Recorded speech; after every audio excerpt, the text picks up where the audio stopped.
Buen día. Vamos a iniciar un video breve en torno a Rotem, la tromboelastometría Rotem. Mi nombre es Sebastián Marún, soy asesor científico y técnico de Felsan para los sistemas Rotem. Este es el equipo de soporte, parte del equipo, no es todo, parte del equipo de soporte sobre Rotem en Argentina. Sus nombres, Jonathan Lemos y Milagro Cortés, son colaboradores del equipo y estos son sus números de contacto también. Bueno, básicamente, ¿qué beneficios aporta Rotem? Primero, un gran poder diagnóstico. Es posible mediante Rotem identificar problemas en 6 áreas de la hemostasia del paciente y al mismo tiempo, algo muy importante, excluir problemas. Es decir, poder decir que el paciente no tiene un problema en ciertas áreas de su hemostasia. Una de las cosas que sumó es la mirada respecto de la firmeza y la estabilidad del coágulo, que tienen una correlación con la clínica de sangrado bastante grande, y todo esto lo hace en unos pocos minutos, en unos 10, 15 minutos de corrida. Uno puede ya tomar esos valores y colocarlos en un algoritmo, es decir, un esquema estructurado que define un orden y una dosis de tratamiento para el paciente. Entonces, toda la combinación del poder diagnóstico con el tratamiento del algoritmo permite detener el sangrado de una mejor manera. Entonces, vamos a ver ahora, un poco cuándo usar Rotem y cuándo no. En el escenario del clásicos de uso de Rotem, donde más literatura y experiencia hay, son estos que están listados aquí: el politrauma callejero, el sangrado perioperatorio, son escenarios de uso habitual, la cirugía cardiovascular, la hemorragia posparto y, por supuesto, toda intervención sobre un paciente cirrótico también suma una mirada diferente, con un tratamiento diferente en el Rotem. Pero en general hay que considerar de una manera más amplia que cuando un paciente tiene un sangrado activo y hay frente a eso una decisión de transfundir, cuando esas transfusiones superan los 2 glóbulos rojos y el cuerpo médico empieza a considerar transfundirle más cosas que glóbulos rojos, como pueden ser plasma o plaquetas, es un escenario más que adecuado para utilizar el Rotem. En el escenario puntual de cardiovascular, generalmente el basal se realiza en urgencias principalmente, si es que el paciente no fue estudiado previamente. Si el paciente fue estudiado previamente por laboratorio tradicional y está en condiciones, no haría falta un Rotem. En cirugía cardiovascular pediátrica o neonatal sí se utiliza el basal. Intrabomba es una posibilidad de controlar cuando la bomba es larga, cuando la circulación extracorpórea supera los 120 minutos, o cuando el paciente es muy pequeño y hay mucha hemodilución, como es el caso de los niños y los neonatos. Y el punto de control que siempre sugerimos que se realice en cirugía cardiovascular es el punto de 10 minutos post-protamina. Una vez que el paciente sale de la bomba y se neutraliza la heparina con protamina, una vez que se equilibran esas dos sustancias, uno puede controlar el estatus del paciente, porque ese punto es donde se generan la gran mayoría de las transfusiones y las decisiones de si el sangrado es por coagulopatía o un sangrado quirúrgico. Y durante el seguimiento del paciente en el postoperatorio inmediato, Rotem también es una herramienta útil para aportar mirada para ese grupo de pacientes, no todos, pero para ese grupo de pacientes en donde los drenajes vienen a un ritmo mayor al esperado, se están considerando transfusiones adicionales, se está considerando la posibilidad de reintervenir al paciente. Bueno, en esos escenarios, Rotem también suma una mirada interesante para poder identificar qué elemento de la hemostasia está alterado y cuál no está alterado. En trauma o en sangrado perioperatorio, en general, vuelvo a la misma idea, un paciente que recibió 2 unidades de glóbulos rojos y estiman que en las 3, 4 horas posteriores la situación va a seguir complicada, suele ser un paciente que amerita un ROTEM. Algunas señales clínicas de inestabilidad, de falta de respuesta, inestabilidad hemodinámica o falta de respuesta al tratamiento nos pueden hablar de que ese paciente está en un estado de shock, o bien podemos hacer una evaluación más fina con algunos scores como es el index shock, o utilizar parámetros como la tensión arterial o el exceso de base como indicadores del grado de hemorragia que tiene mi paciente. Si a eso lo combino con algún score de predicción de transfusión masiva, puedo tener un buen triage, un buen screening de mis pacientes en la guardia, como para definir a quién vale la pena hacerle un ROTE. En el caso obstétrico, el index shock también es de utilidad y suele ser una herramienta sencilla para identificar el estatus de shock del paciente, pero hay que considerar otros números porque la paciente tiene una mayor tolerancia y en general ese valor para empezar a prestar atención está en 1,10, pero el punto de falla de la paciente como para empezar a considerar terapias hemostáticas guiadas está en torno de 1,25 o 1,30. Existen otros criterios que también se pueden usar, que no necesariamente son estos que hablamos, pero por ejemplo, haber aportado más del 30-40% de la volemia estimada de la paciente, tener, digamos, una condición en donde de repente ya estoy administrando la tercera unidad de glóbulos rojos, bueno, también extraer el ROTEM.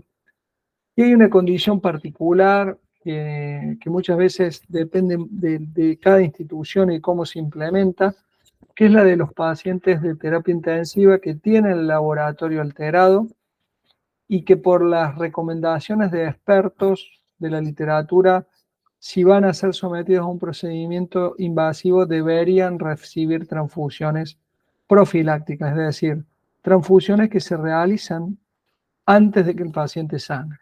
La realidad es que los test no tienen valor predictivo positivo, ¿sí? Sobre todo la protrombina. Entonces, tener un valor de protrombina con una tasa de actividad menor al 55% no necesariamente indica que el paciente va a sangrar frente a la realización de una vía o de un drenaje o de una traqueostomía. Muchas veces en esos escenarios hay algunas instituciones que estructuran un protocolo para evaluarlo a través de ROTEM y si el ROTEM da normal, no transfundir al paciente. Bueno, algunas situaciones en las que no se debería usar ROTEM, en parte porque no es costo efectivo y en parte porque hay otros elementos, herramientas del laboratorio tradicional que pueden ayudar. No debería usarse como un análisis de rutina, es decir, no se hace un control diario o cada 8 o 10 horas de un paciente que no presenta sangrado. No sirve como control de terapia anticoagulante. Un paciente anticoagulado lo controlamos con el RIN o el KPTT o el anti-10 en general, ¿sí? Tampoco hacer evaluaciones preoperatorias de cirugías de pacientes que ya sabemos, los conocemos y sabemos que están en condiciones. No sirve como herramienta para diagnosticar enfermedades hematológicas, es decir, un déficit de un factor de coagulación puntual no va a ser identificable por ROTEM, va a tener un trazado alterado, pero no voy a poder saber debido a qué factores es que se trata. Para eso tenemos todo un arsenal de análisis en el laboratorio de hemostasia. Y tampoco permite el ROTEM conocer el estatus de antiagregación plaquetaria del paciente. Es decir, un paciente antiagregado con aspirina o clopidogrel van a tener un ROTEM normal, ¿sí? Y no se va a reflejar ese daño parcial en los circuitos plaquetarios en el ROTEM. Y en general, cuando uno piensa en ROTEM, podría decirse que no debería ser usado para seguimiento crónico de ciertos pacientes críticos de la terapia intensiva, es decir, no se usa de manera regular día a día para evaluar cómo avanza el paciente o se deteriora, si no hay una situación de sangrado activo o no se consideran transfusiones o no se considera un procedimiento invasivo que tenga un riesgo de sangrado para el paciente. Si esas condiciones no están dadas, en general no es costo efectivo realizar un ROTEM. Siempre ROTEM nos va a ayudar a tener una mirada más completa, dinámica y celular de la coagulación del paciente, pero para que sea costo efectivo debería estar ligado a un evento de sangrado o alto riesgo de sangrado, donde se consideren transfusiones como parte de ese tratamiento. Bien, vamos a pasar un poco a hablar acerca del ROTEM en sí. Existen dos equipos a nivel mundial disponibles que también en Argentina. Uno es el ROTEM Sigma, que es totalmente automatizado. Lo único que el operador debe hacer es colocar un cartucho donde están contenidos los reactivos y clavar en la aguja que tiene el cartucho el tubo del paciente. El resto de los procesos lo realiza el aparato. Y el ROTEM Delta es un equipo que es semiautomatizado, donde un operador debe ir acompañando las tareas de pipeteo de reactivos, el armado de la célula y el pipeteo de la sangre.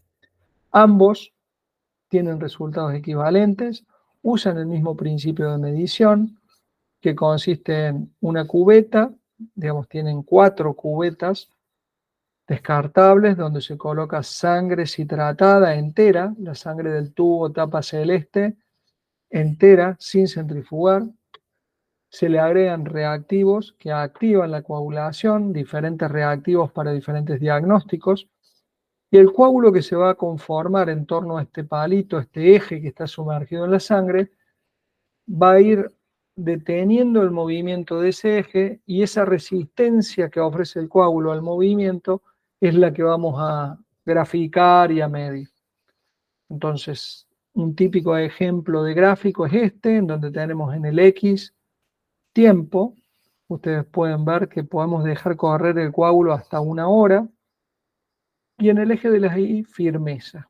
En el centro está el 0. 0 de firmeza quiere decir sangre líquida, la sangre tal como está en el tubo de tapa celeste. Y 100 de firmeza sería algo rígido, como una mesa.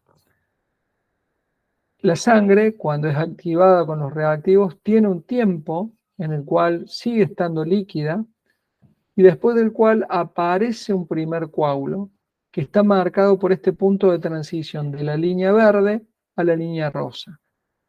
Este tiempo se denomina coagulation time o tiempo de coagulación y está ligado a mientras más largo es, menos factores de coagulación tengo o más presencia de heparina tengo. Y una vez que arranca ese coágulo, esta firmeza va a ir creciendo, la estructura que el coágulo arma es más grande, es más rígida, tiene más fuerza para hacer frente al flujo sanguíneo, y eso lo hace hasta la media hora en donde llega normalmente al máximo. Hace ya 20 años se utilizaba la firmeza máxima, hoy en día se utilizan parámetros mucho más rápidos, más cortos, como el A5 o el A10. Ustedes van a encontrar algoritmos con A10 y los más nuevos son algoritmos con A5. El A5 es el ancho del coágulo 5 minutos después de que arranco. Este ancho tiene relación con el ancho a los 10 minutos y tiene relación con el ancho máximo. Es decir, un coágulo que inició bien va a quedar con una buena firmeza después y yo ya tengo suficiente información a los 5 minutos como para tomar decisiones. Lo normal es que el coágulo persista en esa firmeza durante la hora.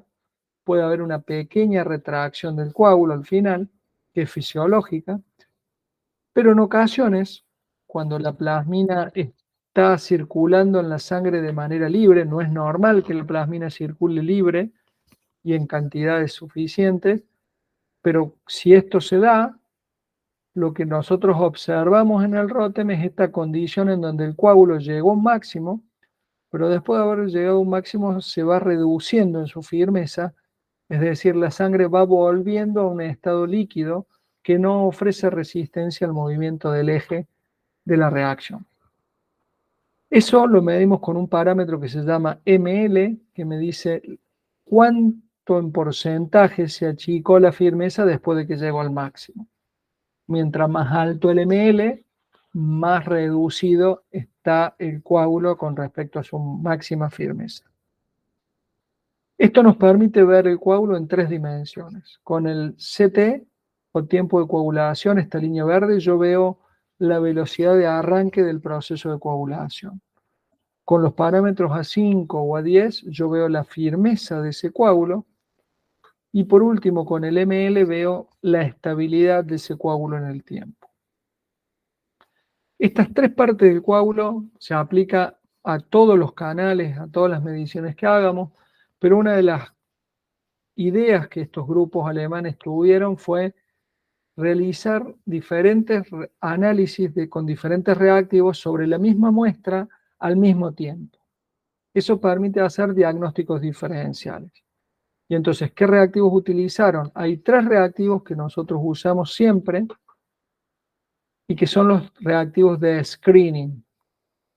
Al igual que en el laboratorio tenemos el XTEM, que utiliza reactivo de protrombina, el INTEM, que utiliza reactivo de KPTT, este es el único reactivo que es sensible a la heparina estándar, y el FIBTEM, que sería la medición puntual del fibrinógeno. A esos 3 test básicos de screening se puede agregar un cuarto, y ese cuarto puede cambiar entre 2 opciones. La elección de cuál de esas 2 opciones realizar tiene que ver con si yo voy a poner más foco en la presencia de heparina o si voy a poner más foco en la presencia de fibrinolisis.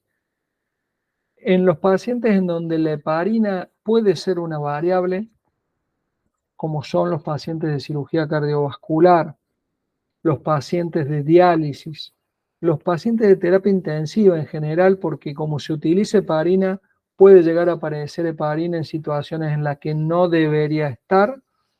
Ese cuarto canal, ese cuarto reactivo, debería ser el EPTEM. El EPTEM es un reactivo igual al INTEM, solo que le agrega una enzima que tiene la capacidad de cortar puntualmente la heparina. Entonces, lo único que mejora es quitando la heparina de la reacción. Si yo el foco no lo tengo puesto en la heparina y quiero evaluar la fibrinolisis como un elemento fisiológico o patológico importante, como puede ser el escenario del trauma o de la hemorragia posparto o el trasplante hepático en algunas ocasiones, en ese caso el cuarto canal que se utiliza es el APTEM. Este APTEM de color violeta utiliza el agregado de ácido tranexámico. El ácido tranexámico inhibe a la plasmina y me permite comparar cómo estaría mi coágulo sin la acción del ácido tranexámico. Entonces, desde un punto de vista práctico de interpretación, en esos primeros 4 o 5 minutos del arranque del CT, yo puedo diferenciar estas 3 condiciones de alteración y una cuarta que es que esté todo bien. Si está todo bien, yo puedo descartar que mi paciente tenga problemas con estas cosas. ¿Cómo se interpreta? Si yo tengo un exceso de heparina, la heparina va a generar una prolongación del INTEM, que dijimos que tiene reactivo de KPTT, y es el único reactivo sensible a la heparina. Eso se refleja en una prolongación en el arranque. Lo comparo con el EPTEM, que tenía la enzima heparinasa que cortaba la heparina. Esa mejora es atribuible a haber retirado de la reacción la heparina. Entonces, esto es una señal unívoca de que mi paciente tiene un exceso de heparina. Puede pasar en la cirugía cardiovascular que haya un exceso de protamina. La protamina también tiene un efecto anticoagulante y no mejora en el leptin porque el leptin degrada solamente heparina y lo que yo obtengo es una prolongación similar o mayor a la que tengo en el INTEM sin que se vea afectada la vía extrínseca. El XTEM está normal. Si yo tengo un déficit de factores, la prolongación se da en todos los CT, en todas las vías, en las dos vías. Con esto, en los primeros 5 minutos, 4 minutos, yo ya puedo diferenciar estos escenarios y un cuarto escenario que es, si todo está bien, descarto estas tres cosas como causa del sangrado. En los 5 minutos siguientes vamos a evaluar la firmeza del coágulo. Para eso vamos a mirar el ancho del XTEM a los 5 o a los 10 minutos. Y si este ancho es demasiado bajo, es decir, el coágulo está flaco, con poca firmeza, me está hablando de que hay una mala interacción o un mal aporte de los elementos fibrinógeno y plaquetas. En el XTEM yo visualizo la interacción de ambas cosas. Lo que hago después es visualizar en simultáneo el FibTEM, que me habla del fibrinógeno.